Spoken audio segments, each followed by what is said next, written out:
boi te lau kirlero nang ngay hiya banzai rel thei lo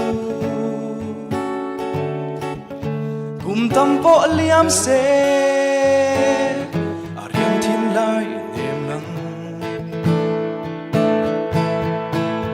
kum tuang i vong dễ lang gần tiam thu đi sa khi phi in bashil ta se bia thu đi en chim lâu cha dang nui môi cả to na hiya vul le nang se ariang to nan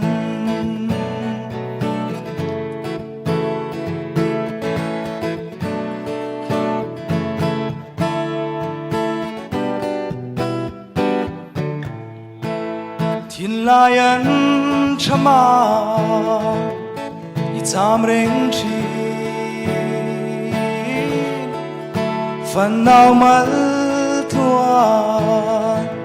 rồi du na leng du ni nang ang reng sing nun lúa dâu ôm thề mô cùng chuông y vong dễ lang gần tiam thu đi gian khi phi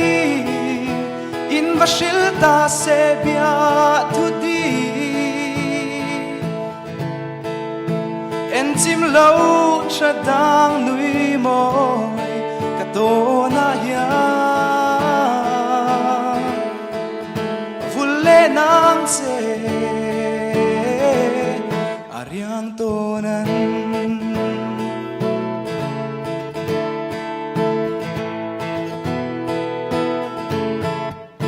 kum tuang i vong dễ lang kan tiam thu đi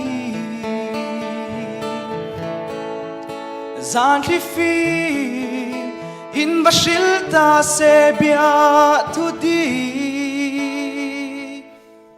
en chim lâu cha dang nui môi cả to na hiya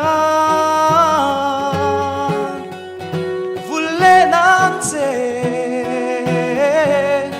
ariang to nan